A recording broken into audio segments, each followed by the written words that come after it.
अस्सलाम वालेकुम दोस्तों, welcome to my YouTube channel. दोस्तों, आज की इस छोटी सी ख़ास वीडियो के अंदर मैं 2 से 3 जो क्वेश्चन है, 2 क्वीरीज़ हैं आपकी, वो मैं आज डिस्कस करने जा रहा हूँ। इनके हवाले से मैं आपको इनके आंसर देने की कोशिश करूँगा। तो चलिए मैं सबसे पहले शुरू करता हूँ कि जो आपकी सबसे पहली क्वीरी रहती है कि दुबई का जो 5 साला मल्टीपल एंट्री वीज़ा, उसके हवाले से अभी की क्या सूरत हाल है। तो देखें, जो दुबई का जो सफ़ीर है उसने गवर्नर सिंह के साथ मुलाकात की इस हवाले से, और उसने ब्रीफिंग दी इस हवाले से कि उसने बताया कि ये जो वीज़ा था 5 साला मल्टीपल एंट्री वाला, ये यानी कि 2020 में यानी कि कोरोना के फ़ौरन बाद इस पे प्रोसेसिंग स्टार्ट होगी थी, ठीक है, और बहुत से लोगों के वीज़ा लगे भी हैं, ठीक है, लेकिन फिर भी इसके अंदर काफ़ी ज़्यादा पेचीदगी रही, इसमें इशूज़ भी रहे।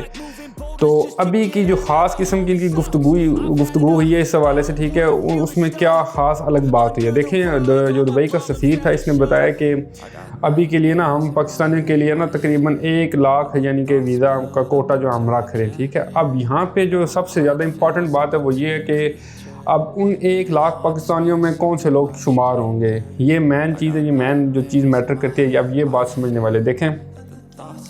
अब उन्होंने, आपको पता है कि बैंक स्टेटमेंट के हवाले से भी कुछ शराइत रख दी कि मिनिमम 6 माह की जो बैंक स्टेटमेंट है, ठीक है, वो इस वीज़ा के लिए हर हाल में चाहिए होगी, और उनकी वीज़ा की जो स्टेटमेंट की अमाउंट है वो भी अच्छी खासी ज़्यादा है, ठीक है। अब ये देखें कि ये जो स्टेटमेंट है ये हर बंदे से मैनेज भी नहीं होती, क्योंकि लास्ट 6 मंथ की स्टेटमेंट का मतलब ये है कि आप देखें कि बैंक के अंदर पैसा जो है ना वो 6 माह के लिए होना चाहिए एटलीस्ट। पीछे जो 6 मंथ यानी आज की डेट से लेके पीछे 6 मंथ तक, अगर आपने आज वीज़ा अप्लाई करना है, कल वीज़ा अप्लाई करना है, तो 6 महीने के लिए आपके पास वो पैसा सेव होना चाहिए। अलबत्ता उसमें आप एंट्री समझ लें कि आप उसमें उस पैसे में मज़ीद पैसा डाल सकते हैं, लेकिन उसमें से फिर निकलवा नहीं सकते, मतलब कि अकाउंट के अंदर डेबिट नहीं होना चाहिए, क्रेडिट बेशक अमाउंट आपकी होती रहे। तो मेंटेनिंग स्टेटमेंट इसी चीज़ को बोलते हैं कि आपकी स्टेटमेंट मेंटेन होनी चाहिए। तो इस वीज़ा कैटेगरी में मोस्टली जो लोग फॉल करते हैं उनमें डॉक्टर्स आते हैं, इंजीनियर्स आते हैं, ठीक है, और एंटरप्रेन्योर्स आते हैं। अगर वर्क वीज़ा के हवाले से बात करूँ तो वर्क वीज़ा टिल नाउ अभी तक बंद है, ठीक है, उसके हवाले से मुकम्मल अभी तक उस तरह अपडेट नहीं है। जैसे ही अपडेट आएगी मैं आपको इसी चैनल के ऊपर आगाह करूँगा।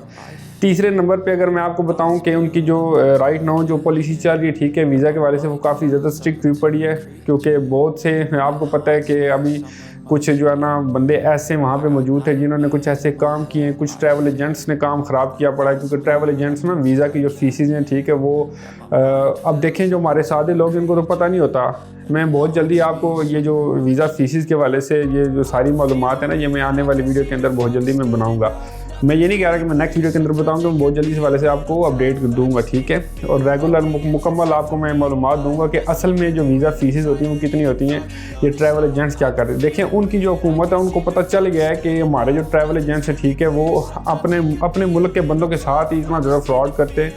कि अब वो भी एग्जॉस्टेड हुए पड़े कि अब देखें ना, अब लेट सपोज कोई एजेंट यहाँ पे किसी बंदे के साथ फ्रॉड करता है, ठीक है, उसको वीज़ा दे भी देता है, ठीक है,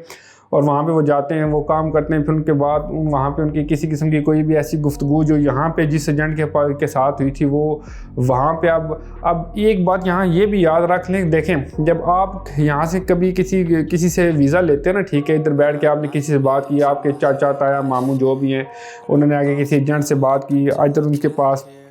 उसकी ट्रैवल एजेंसी है, व्हाट्सएप लाइक दैट, मैं किसी का स्पेसिफिकली नाम नहीं लेता। तो मैं आपको एक बात बताना चाहता हूँ। देखें, बात ये कि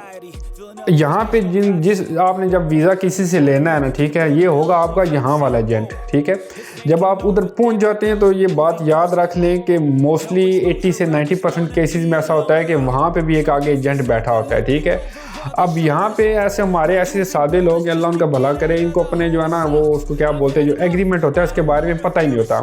अब ये एग्रीमेंट कैसे समझते हैं कि हाँ जी ये एजेंट बैठा हुआ मेरे सामने, ठीक है, बोले हाँ जी आपकी 1000 प्लस 200 आपकी सैलरी होगी, और इसके बाद आपका ये अलाउंस व्हाट्सएवर अलाउंस का तो छोड़ ही देना नहीं दे,